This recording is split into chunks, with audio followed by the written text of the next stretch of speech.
नमस्कार दोस्तों, क्राइम तक में आप सबका स्वागत है। मैं हूं सुप्रतिम बैनर्जी। आज आप लोगों को राजधानी दिल्ली में हुई एक ट्रिपल मर्डर की घटना और उसके इन्वेस्टिगेशन के बारे में मैं बताने जा रहा हूं। ये घटना हुई थी 2019 में, 23 जून 2019। जाहिर है, राजधानी दिल्ली में अगर ट्रिपल मर्डर की घटना हो और आप लोग जो क्राइम तक के रेगुलर व्यूअर और लिसनर हैं, आप लोगों ने इस घटना के बारे में न सुना हो, ऐसा तो नहीं हो सकता। तो मुझे पूरा यकीन है कि आप लोगों ने इस घटना के बारे में सुना होगा, लेकिन इस वारदात के इन्वेस्टिगेशन के कुछ ऐसे पहलू हैं जिनके बारे में जानना आपको आज इतने दिन बाद भी अच्छा लगेगा। अच्छा इस सेंस में लगेगा कि पुलिस जब इन्वेस्टिगेशन करती है तो कैसे छोटे छोटे पीस ऑफ इंफॉर्मेशन पुलिस के लिए कितनी बड़ी कड़ी साबित होते हैं किसी मामले को सुलझाने के लिए। आज की घटना को सुनने के बाद आपको उस बात का एहसास होगा। तो आइए बिना वक्त गंवाए हुए शुरुआत करते हैं। जैसा कि मैंने आपको बताया, ये घटना 23 जून 2019 की है और दिल्ली का एक पॉश इलाका है वसंत विहार, वहाँ की घटना है। होता यह है कि यहाँ एक अपार्टमेंट में रोज़ की तरह एक मेड सर्वेंट यानी घरेलू कामगार महिला काम के सिलसिले में एक अपार्टमेंट में पहुँचती है।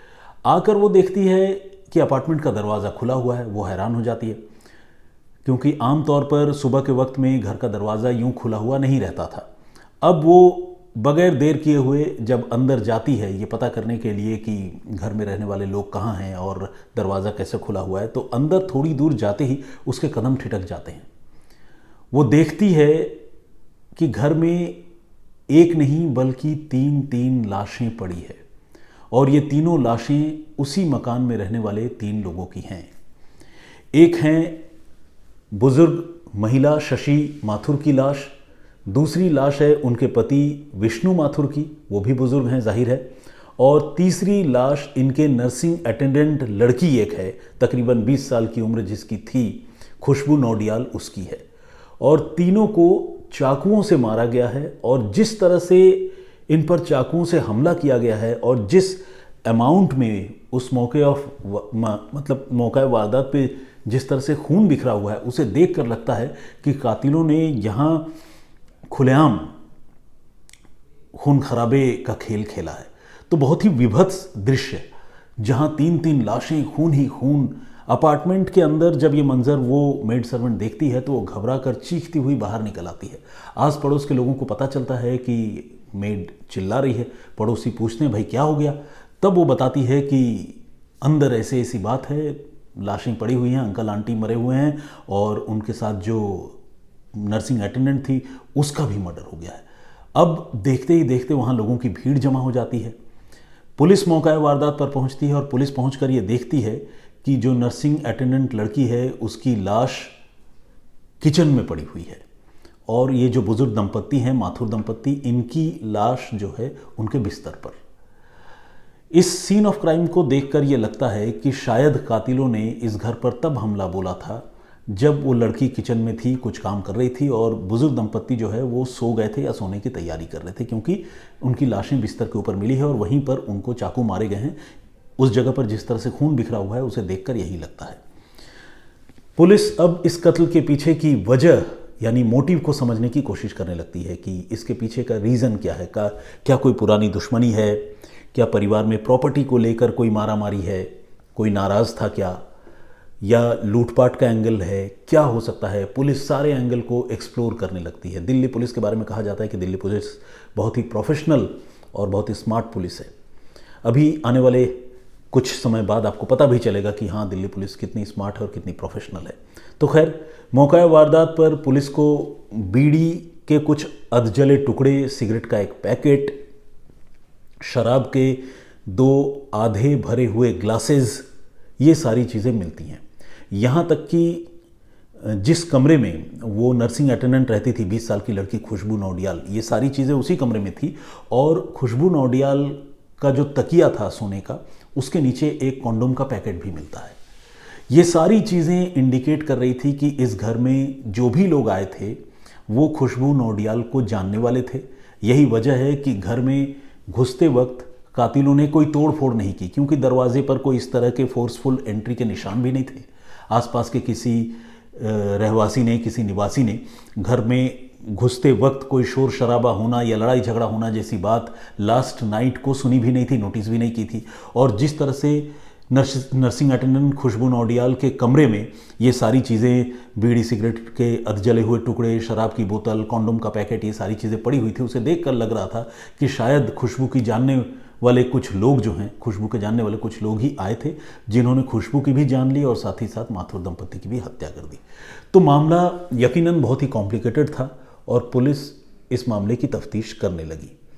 इस बुजुर्ग दंपति के परिवार में जाहिर है दूसरे लोग भी हैं, लेकिन वो अलग अलग जगहों पर रहते थे। जब इस घटना के बारे में खबर सामने आई, पूरा मामला सार्वजनिक हुआ, तो बुजुर्ग महिला की बेटी आई जो अन्यत्र रहती है कहीं, उनकी शादी हो रखी है। तो वो जब पुलिस के पास आई तो उनसे भी पुलिस ने सवाल जवाब किए, पूछा कि भाई क्या हो सकता है, आप बताओ कौन इसके पीछे हो सकता है। वो जाहिर सी बात है कोई ऐसी दुश्मनी की बात नहीं बता पाई। पुलिस को सीन ऑफ क्राइम को देखने के बाद लूटपाट का भी शक हो रहा था, क्योंकि घर से कई कीमती चीज़ें गायब थीं, जैसे दंपति की गोल्ड चेन वो गायब थी, डायमंड रिंग गायब था, 98,000 रुपये कैश गायब थे। इस तरह की और बहुत सारी ऐसी वैल्यूएबल्स चीज़ें थी जो घर से गायब थी। और इसकी पुष्टि उनकी बेटी जो उस मकान में घटना के बाद पहुंची थी, उसने जब सीन ऑफ क्राइम का मुआयना किया था और ख़ुद अलमारी वगैरह देखी थी, लाशों में जो चीज़ें हो सकती हैं, रिंग्स वगैरह और सोने की चेन वगैरह, वो सारी चीज़ें जब नदारत थी तो उसे देखकर बेटी ने भी बताया कि लगता है कि मामला लूटपाट का है। लेकिन इस लूटपाट के पीछे कौन हो सकता है, घर में किसकी ऐसी एंट्री हो गई, प्रीति नौडियाल को जानने वाला कौन है, ये सारी चीज़ें पुलिस पता कर रही थी।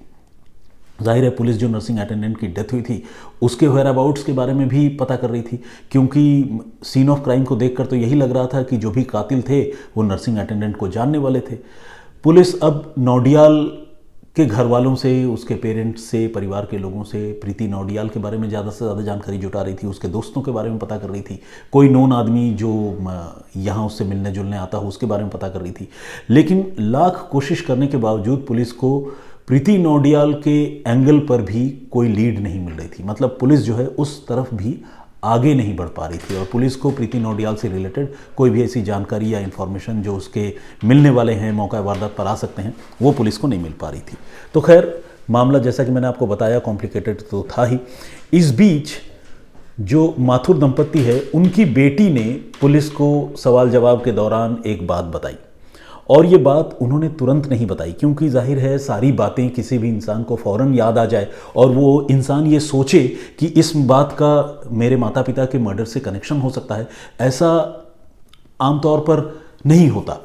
तो इंसान को सोचने में भी और चीज़ों को रिकलेक्ट करने में भी टाइम लगता है। तो माथुर दंपति की बेटी ने कुछ दिनों के इंतज़ार के बाद पुलिस की पूछताछ में एक बात बताई। उन्होंने कहा, जब पुलिस ने पूछा कि क्या तुम्हारे मम्मी पापा से कोई मिलने आता था रेगुलर, या कोई विजिटर था जो तुम्हारे मम्मी पापा का दोस्त था, या तुम लोगों का कोई दोस्त जो दुआ सलाम के लिए या बुज़ुर्गों से मिलने के लिए आता हो, ऐसा कोई था? तो उनकी बेटी ने, माथुर दंपति की बेटी ने इन सारे सवालों का जवाब ना में दिया, लेकिन उसने दिमाग पर जोर डाला और उसने कहा कि रेगुलर तो नहीं, लेकिन काफ़ी दिनों के बाद एक हमारी जानकार है आंटी, सहरावत आंटी, उनकी बेटी मेरे मम्मी पापा से मिलने आई थी और वो दिन था 17 जून का। ध्यान दीजिएगा, हत्या हुई थी 23 जून को, यानी 22 और 23 जून की दरमियानी रात को। और माथुर दंपति की बेटी बता रही थी कि उनके घर में उनकी जानने वाली और उनके मम्मी पापा की भी जानने वाली एक लड़की प्रीति सहरावत 17 जून को आई थी। माथुर दंपति की बेटी ने पुलिस को यह भी बताया कि प्रीति पहले जो है रेगुलर विजिटर नहीं थी और सालों से प्रीति के साथ उनका और उनके परिवार का कोई कनेक्शन नहीं था, लेकिन अभी अचानक 17 जून को वो कैसे आई इसके बारे में उसे नहीं पता है।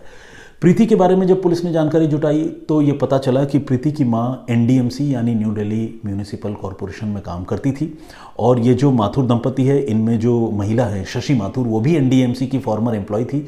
तो सहरावत आंटी और माथुर, शशि माथुर, ये दोनों जो है एक दूसरे के कलीग थे और दोस्त थे, और इसी कनेक्शन की वजह से सहरावत की जो बेटी है प्रीति सहरावत, उसको ये माथुर दंपति भी जानती थी और माथुर परिवार भी जानता था। लेकिन दोनों के बीच में कोई बहुत ज़्यादा बातचीत नहीं होती थी, आना जाना भी नहीं था। ऑल ऑफ सडन 17 जून को प्रीति सहरावत इनके घर आई थी। ये बात माथुर दंपति की बेटी ने पुलिस को बताई और पुलिस को ये भी बताया कि उस दिन प्रीति जो है अपने किसी काम के सिलसिले में आई थी और मेरे मम्मी पापा के साथ वसंत विहार के उनके अपार्टमेंट में रुकी भी थी और अगले दिन सुबह यानी 18 जून की सुबह को वो चली गई थी। अब पुलिस को लगने लगा कि इस विजिट के पीछे कोई रीज़न तो नहीं है, कहीं ऐसा तो नहीं कि प्रीति इस कत्ल के पीछे हो और वो रेकी करने के इरादे से आई हो। पुलिस अब इस एंगल पर सोचने लगी। पुलिस ने सीसीटीवी फुटेज ऑलरेडी निकलवा रखे थे, लेकिन सीसीटीवी फुटेज में पुलिस को 2 लोगों की एंट्री और एग्जिट उस मकान से रात के अंधेरे में नजर आ रही थी और इत्तेफाक से इन 2 लोगों में एक लड़की भी थी, लेकिन उस लड़की ने अपना पूरा चेहरा स्कार्फ से ढक रखा था, बांध रखा था और जो मेल मेंबर था वो हेलमेट पहनकर ही अंदर गया और हेलमेट पहनकर ही बाहर आया। तो कहने का मतलब ये कि जिसकी भी एंट्री और एग्जिट थी एक कपल की, उसको देखकर पहचान पाना मुश्किल था क्योंकि चेहरा जो है वो दोनों का ढका हुआ था। अब माथुर दंपति की बेटी को भी वो सीसीटीवी फुटेज दिखाया गया और पूछा गया कि क्या ये प्रीति हो सकती है, तो उन्होंने गेस किया कि हाँ मुझे तो प्रीति ही लग रही है। अब जब ये बात पुलिस ने सुनी तो पुलिस का जो शक है वो एक तरह से यकीन में बदल गया। पुलिस को लगने लगा कि हो ना हो इस कत्ल के पीछे प्रीति का ही हाथ है और प्रीति के साथ ये मेल मेंबर कौन है इसके बारे में किसी को कोई जानकारी नहीं थी। अब पुलिस ने प्रीति के मोबाइल नंबर को ट्रेस करना और उससे बात करने की कोशिश करना ये चालू किया, मगर वही हुआ जिस बात का डर था। प्रीति का मोबाइल फ़ोन स्विच ऑफ था, उससे बात नहीं हो पा रही थी। वो इन दिनों कहाँ रहती है इसके बारे में माथुर परिवार के लोगों को ज़्यादा जानकारी नहीं थी। अब माथुर परिवार के घर में जो लूटपाट हुई थी, जो तिहरा कत्ल हुआ था, उस समय उनके मोबाइल फ़ोन भी चुरा लिए गए थे। अब पुलिस को ये लगने लगा कि चलो हम इंतज़ार करते हैं और मोबाइल फ़ोन को टेक्निकल सर्विलांस पर लगा कर रखते हैं, शायद उससे इस मामले का खुलासा हो सके। पुलिस ने माथुर दंपति और जो खुशबू नौडियाल है उसके मोबाइल फ़ोन को सर्विलांस पर रखा, जिन 3 लोगों की हत्या हो चुकी थी। कुछ दिनों के बाद गुरुग्राम के एक पर्टिकुलर लोकेशन पर एक मोबाइल फ़ोन कुछ देर के लिए ऑन हुआ, चंद मिनटों के लिए, और उसके बाद वो फ़ोन फिर थोड़ी देर बाद स्विच ऑफ भी हो गया। ये माथुर दंपति का ही फ़ोन था। दिल्ली पुलिस ऑलरेडी इस ताक में थी, इस फिराक में थी कि मोबाइल फ़ोन स्विच ऑन हो, लोकेशन पता चले और वो वहाँ दबिश दे। ऐसा ही हुआ। दिल्ली पुलिस की एक टीम ने फ़ौरन उस लोकेशन पर दबिश दी और वो लोकेशन बेसिकली गुरुग्राम का एक होटल था, जिस होटल में प्रीति और उसके साथ उसका एक मेल फ्रेंड पुलिस को मिल गए। अब ये कहानी शीशे की तरह साफ हो चुकी थी कि इस तिहरे कत्ल में प्रीति का बहुत एक्टिव रोल है।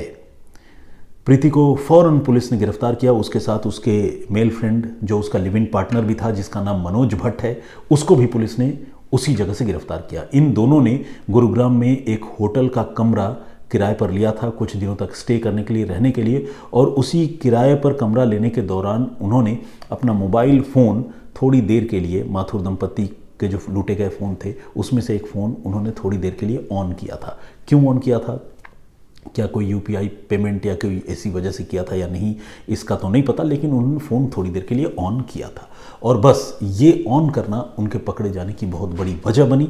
पुलिस की टीम ने वहाँ दबिश दी और उस होटल से प्रीति और उसके पार्टनर मनोज भट्ट को गिरफ्तार कर लिया। अब इनसे जब पूछताछ हुई तो जो कहानी निकल कर सामने आई कत्ल के पीछे की, वो कहानी सिर्फ और सिर्फ लूटपाट की थी और प्रीति और मनोज को ये लगता था कि माथुर दंपति चूँकि बुज़ुर्ग हैं, उनके घर में कोई और नहीं रहता है, एक ले दे करके 20 साल की छोटी सी लड़की है जो उनकी नर्सिंग अटेंडेंट है, तो अगर हम उनको लूटते हैं, स्ट्राइक करते हैं, तो वो हमारे लिए एक ईजी टारगेट होंगे। इसी प्लानिंग के तहत प्रीति और मनोज ने इस पूरे कत्ल की साजिश रची। प्रीति और मनोज जो है उन्होंने रेस्टोरेंट का बिज़नेस किया था और उस बिज़नेस में उन्हें काफ़ी नुकसान हुआ, घाटा हुआ, बुरी आदतें भी थी। तो इन लोगों ने ये तय किया कि ये अपने इजी टारगेट माथुर दंपति को लूटेंगे और उसी साजिश के तहत 17 जून को पहले प्रीति इनके घर आई, रेकी की, 17 और 18 जून की रात को उनके घर में रुकी, फिर वो चली गई अंकल आंटी से बहुत अच्छे रिलेशन बनाकर, पाँव छूकर आशीर्वाद लेकर। अंकल आंटी को, माथुर दंपति को ये पता भी नहीं चला कि उनके कत्ल की तैयारी हो रही है। उसके बाद 23 जून की रात को अचानक साजिश के मुताबिक प्रीति पहले इनके घर में पहुंची। माथुर दंपति ने उनको देखा चूंकि उनके सोने का वक्त हो गया था दवाई खाकर, तो वो दवाई खाकर सोने चले गए। माथुर दंपति ने पहले प्रीति को अटेंड किया और फिर अपनी जो नर्सिंग अटेंडेंट है 20 साल की लड़की, उसको कहा कि प्रीति को चाय बनाकर पिलाओ। और जब वो नौडियाल, खुशबू नौडियाल नर्सिंग अटेंडेंट जब चाय बना रही थी, तब प्रीति ने इशारा किया और बाहर घात लगाए इंतजार कर रहा उसका कातिल पार्टनर मनोज भट्ट, वो भी घर के अंदर चला आया। उसके बाद प्रीति और मनोज ने मिलकर पहले किचन में ही खुशबू को ताबड़तोड़ चाकू मारी, जो उन्हीं के लिए चाय बना रही थी, और उसकी वहीं पर हत्या कर दी। इसके बाद ये कातिल जोड़ी पहुंची बेडरूम में, और बेडरूम में वहाँ सो रहे बुजुर्ग दंपत्ति, माथुर दंपत्ति, सोए हालत में उन पर ताबड़तोड़ चाकुओं से वार किए और उनका भी कत्ल कर दिया। इसके बाद घर से सारी कीमती चीज़ें लूटे और वहाँ से ये दोनों जोड़ी जो है लिव इन पार्टनर्स की और गर्लफ्रेंड बॉयफ्रेंड की, ये मौके से फरार हो गई। इन्होंने फरार होते वक्त कुछ चीज़ों को बहुत ध्यान में रखा। एक तो ये कि जिस बाइक से ये लोग आए थे, उस बाइक को इन्होंने उस अपार्टमेंट के आसपास कहीं पार्क ही नहीं किया था, काफ़ी दूर पार्क करके वॉक करके आए थे, ताकि सीसीटीवी फुटेज में उनके बाइक का नंबर और उनके बाइक की पहचान जो है वो डिस्प्ले ना हो जाए, वो पकड़े ना जाए। इस बात का उन्होंने ख्याल रखा। प्लस उन्होंने अपना चेहरा छुपाने के लिए, जैसा कि मैंने आपको बताया, स्कार्फ और हेलमेट का भी इंतज़ाम किया था, और वही पहनकर अंदर आए, वही पहनकर बाहर भी गए। इसके साथ साथ इन्होंने जो साजिश रची वो इतनी भयानक थी कि इन्होंने सीन ऑफ क्राइम को फैब्रिकेट करने की कोशिश की, यानी उसको इस तरह से बनाने की कोशिश की जिससे जांच की दिशा बदल जाए। ये खुशबू नौडियाल के दोस्त नहीं थे, लेकिन कत्ल करने के बाद स्पेशली खुशबू नौडियाल के कमरे में गए, वहाँ शराब से भरे हुए आधे ग्लास रखे। शराब ये लोग अपने साथ बोतल में लेकर आए थे, सिगरेट बीड़ी लेकर आए थे, कॉन्डोम का पैकेट लेकर आए थे। वो सारी चीज़ें खुशबू के सिरहाने के नीचे रखी बिस्तर पर और फिर फरार हुए, जिससे पुलिस जब मौके पर पहुंचे तो पुलिस को लगे कि लूटपाट का मामला है और लुटेरे खुशबू के जानने वाले हैं, जिन्होंने खुशबू की भी हत्या कर दी है। और वाकई जैसा कि मैंने आपको बताया, पुलिस उसी एंगल से जांच कर रही थी, लेकिन बाद में जब उस एंगल को एक्सप्लोर करके पुलिस को कोई बहुत ज़्यादा लीड नहीं मिली, फ़ायदा नहीं हुआ, तो पुलिस ने दूसरे एंगल को एक्सप्लोर करना शुरू किया। और माथुर दंपति की बेटी ने जो बात बताई एक आगंतुक के बारे में, एक मतलब अचानक आने वाले विजिटर के बारे में, जो प्रीति सहरावत थी, उस जानकारी ने, उस बात ने इस कत्ल के मामले का खुलासा किया और टेक्निकल सर्विलांस की वजह से यह कातिल जोड़ी आखिरकार पकड़ी गई। तो शानदार तफ्तीश दिल्ली पुलिस की, जिसके लिए दिल्ली पुलिस की तारीफ होनी चाहिए। और इत्तेफाकों का सिलसिला देखिए कि अगर प्रीति सहरावत जो इनके घर आई थी, अगर उसके बारे में माथुर दंपति की बेटी को पता नहीं होता तो शायद कत्ल का ये मामला इतनी आसानी से नहीं सुलझता। माथुर दंपति ने अपनी बेटी से प्रीति के आने के बारे में बताया होगा, जब वो रेकी करके गई होगी। उनको तो पता भी नहीं होगा कि रेकी करने आई है, उन्होंने बस ये कहा होगा कि अरे वो सहरावत आंटी की बेटी आई थी, जिस तरह से आदमी कैजुअली बात करता है एक दूसरे से। तो ये सारी चीज़ें कितनी इंपॉर्टेंट है, मैं ये भी सोचता हूँ। और इसीलिए मैं ये भी सोचता हूँ कि लोगों से बातचीत करते रहना चाहिए, कम्युनिकेट करते रहना चाहिए। मतलब इसलिए नहीं कि कत्ल हो और उसका खुलासा करने में मदद मिले, लेकिन बातचीत करने से, इन्फॉर्मेशन एक दूसरे से एक्सचेंज करने से जीवन में बहुत सारी सहूलियतें रहती है। संवादहीनता यानी कम्युनिकेशन गैप कई बार बहुत बड़ी परेशानियों की वजह बनती है। अगर माथुर दंपति ने अपनी बेटी से प्रीति सहरावत के उनके घर कुछ रोज़ पहले आने के बारे में ना बताया होता तो शायद कहीं और रहने वाली उनकी बेटी को पता भी नहीं चलता, और अगर पता नहीं चलता तो प्रीति सहरावत जिस तरह से रेकी करके कत्ल करके चली गई वो शायद कभी पकड़ी भी नहीं जाती।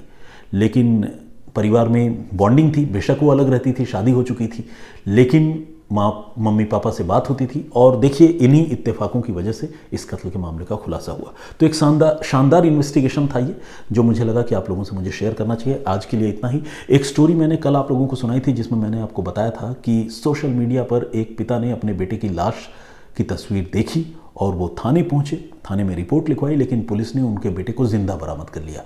ये करिश्मा कैसे हुआ? लाश अगर बेटे की थी, सोशल मीडिया पर तस्वीर दिख रही थी, पिता रो रहा था तस्वीर देखकर, तो फिर बेटा जिंदा कैसे मिला? आप जानना चाहते हैं तो क्राइम तक के प्लेलिस्ट में सुप्रतिम से सुनिए में जाकर उस कहानी को सुन सकते हैं। कुछ कमेंट्स आप लोगों के पढ़ता हूँ। मामोनी बोरगोहा का कमेंट सबसे ऊपर दिख रहा है मुझे, बोरगोहाई। इन्होंने लिखा है, it's good thing that no crime had taken place, maybe Christian was truly in love with Natalia. कल मैंने दो कहानियाँ सुनाई थी। एक तो मैंने ये कहानी सुनाई थी जिसके बारे में मैंने आपको बताया, दूसरी कहानी ये थी जिसका रिश्ता, जिसका कनेक्शन सुदूर कोलंबिया मुल्क से था, और उसमें एक शख्स ने गुड़िया से शादी कर ली थी। क्यों कर ली थी? एक डॉल से यानी गुड़िया से शादी, उसके पीछे की क्या कहानी है आप लोग जानना चाहते हैं तो इस स्टोरी को सुन सकते हैं। मामुनी ने एक और भी कमेंट किया है। Thank you very much मामुनी for commenting regularly and सारे सपोर्ट और हेल्प के लिए। ओलिवर के नाम से एक आईडी है, उन्होंने भी कमेंट किया है, थैंक यू बैनर्जी साहब for your time and efforts, इन्होंने लिखा है, मल्टीटास्किंग लिखा है, थैंक यू वेरी मच, उन्होंने दिल खोल कर तारीफ़ की है, बहुत धन्यवाद आपका। मोनिका साइरस ने भी कमेंट किया है, बहुत बहुत स्वागत आपका, बहुत धन्यवाद आपका। इसके अलावा मेहताब अली इदरीशी जी का कमेंट है, पहली कहानी सुनकर मुझे उस माँ बाप के दर्द और पीड़ा का सहज ही एहसास हो गया जो जवान बेटे की मौत पर होना चाहिए। वो पीड़ा वाले पल वाकई बहुत दुखदाई है, और नहीं तो क्या, किसी का बेटा, जवान बेटा अगर मर जाए तो माँ बाप पर क्या गुजरती होगी। यहाँ तो मतलब जवान क्या, कोई बुज़ुर्ग भी अगर परिवार से जुदा हो जाता है तो कितनी तकलीफ़ होती है, लेकिन वाकई जवान बेटे की मौत से ज़्यादा गम मेरे ख्याल से और कुछ हो नहीं सकता। शंकर राव आसोडा जी, फौजिया खान जी, बहुत सारे लोग कमेंट करते हैं कि मैं उनका नाम नहीं लेता हूँ, ये इत्तेफाक की बात है। अरुणाचल प्रदेश से GN योडू ने भी कमेंट किया है, बहुत बहुत स्वागत आपका। कविता जैन ने कमेंट किया है, बिंदिया भट्ट भाटिया जी का कमेंट है, Harsha Kalamkar, Pradeep Bhambu ji, I like to know the investigation part in details, Harsha Kalamkar ji ने लिखा है। मौलाना निसार अहमद नागपुरी साहब का कमेंट है, स्वागत आपका। प्रदीप भाम्बू जी और धीरेन्द्र कुमार जी का कमेंट है, नवीन दर्जी, गुरप्रीत सिंह, हंसराज अग्रवाल साहब। आइए कुछ नाम जो है, कमेंट्स जो है, ऐसे ही स्क्रॉल करके आगे बढ़ जाता हूँ और रैंडमली कुछ और आगे के कमेंट्स पढ़ता हूँ। आदित्य जायसवाल जी का कमेंट है, कपिश हरे ने भी कमेंट किया है, कपिश हरे। असीम मुस्तफ़ा हमारे एक दर्शक, उन्होंने कमेंट किया है, भरा हुआ या भरना या फुल, इन्होंने कुछ अरबिक लफ्ज़ के बारे में बताया है, मैंने स्टोरी में किसी लफ्ज़ का जिक्र किया होगा, कोई लफ्ज़ कहा होगा उसके बारे में। बाकी इसके अलावा सूरत से हैं एक हमारे दर्शक, इनका नाम है जगदीश, तो इन्होंने कहा है कि उनका नाम लूँ। अश्वा मीन्स हॉर्स हमारे एक दर्शक ने बताया है। अनिरुद्ध भट्टाचार्य का कमेंट है, दादा आपकी स्टोरी इंटरेस्टिंग होती है तो आप 30 मिनट का वीडियो बना सकते हो। खैर, थैंक यू वेरी मच इस हौसला अफजाई के लिए, बहुत बहुत धन्यवाद भट्टाचार्य साहब, और उन्होंने अपना कमेंट जो है कई बार कर डाला है। एनीवे, बहुत धन्यवाद आप सबका मेरे साथ जुड़ने के लिए, इतने सारे कमेंट्स और लाइक्स के लिए और हौसला अफजाई के लिए। मैं फिर हाजिर होऊंगा किसी और कहानी, किसी और वाक़े के साथ। तब तक अपना बहुत ख्याल रखिए, सुरक्षित रहिए, और फिलहाल मुझे इजाज़त दीजिए। जय हिंद, जय भारत।